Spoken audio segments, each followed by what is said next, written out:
मैं Alpana Yadav, composite school Sarakpur, block Dhanaura से। पिछली कहानियां भी हमने बहुत सारी सुनी है और आज एक नई कहानी फिर से सुनाती हूँ।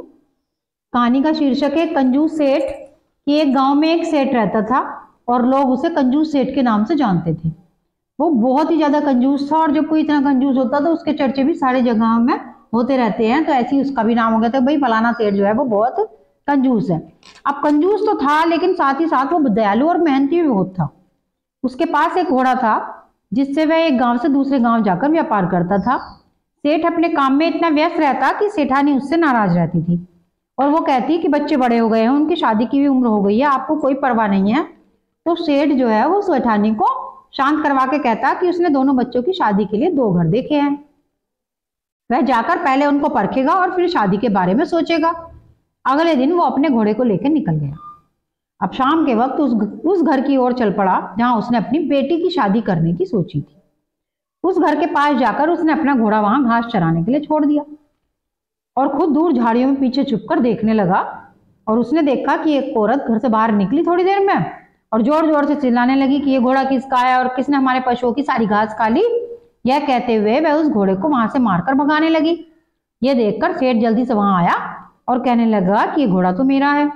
तो सेठ ने इस सब के लिए उस औरत से माफी मांगी, पर वह औरत सेठ से भी दुर्व्यवहार करने लगी। और उस समय में रात बहुत ज्यादा हो गई तो सेठ कहने लगा कि मुझे यहाँ रहने के लिए, एक रात रुकने के लिए जरा सी परमिशन दे दो।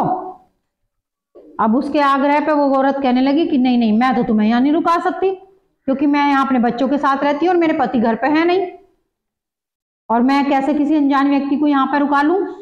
तो तभी अंदर से आवाज आई कि भाई कौन है, और वो आवाज उसके पति की थी। यानी कि वो औरत झूठ बोल रही थी, उसका पति वही था लेकिन वो झूठ बता रही थी कि मेरे पति यहाँ घर पे नहीं है। वो आदमी बाहर आया और उसने सेठ से बातचीत करी और उस आदमी ने सेठ को अपने घर पर रुकने के लिए कहा। यह औरत तो बहुत गुस्सा हुई और उसने गुस्से में ही खाना बनाया। अगले दिन सेठ सुबह ही दूसरे गांव निकल पड़ा जहां उसने अपने बेटे की शादी करने के बारे में सोचा था। सेठ ने वहां जाकर भी वही सब दोहराया जैसे कि पहले घर पर दोहराया था। कुछ देर बाद उस घर से एक लड़की बाहर निकली और उसने बड़े ही विनम्र स्वभाव से पूछा कि ये घोड़ा किसका है। इस घोड़े ने तो काफी समय से कुछ खाया ही नहीं है। यह कहते हुए वह अपने पशुओं के लिए रखी घास लाई और उस घोड़े के आगे डाल दी। तभी सेठ वहां आ पहुंचा और लड़की का विनम्र स्वभाव देखकर वह बहुत खुश हुआ और लड़की को धन्यवाद देकर बोलकर वहां से चला गया। जब वह अपने घर पहुंचा तो सेठानी को अपने साथ हुई घटना के बारे में बताया। अब सेठानी ने उत्सुक होकर पूछा, तो आपने क्या फैसला करा? तो सेठ ने जवाब दिया कि अपने दोनों बच्चों की शादी उन्हीं दोनों घरों में कराएगा। उसने कहा कि हम अपनी बेटी की शादी उस घर में करवाएंगे जहां मूल अच्छा है लेकिन उस घर का माहौल ठीक नहीं है, ताकि हमारी बेटी वहां जाकर उस घर को सुधार सके। और हम अपने लड़के की शादी उस घर में करवाएंगे जहां का बीज अच्छा है, ताकि वह हमारे घर में भी सामंजस्य बनाए रखे। उसने अपने दोनों बच्चों की शादी करवा दी। अब गांव में सभी लोग उस सेठ की बहू से कहने लगे कि तेरा ससुर तो बहुत कंजूस है।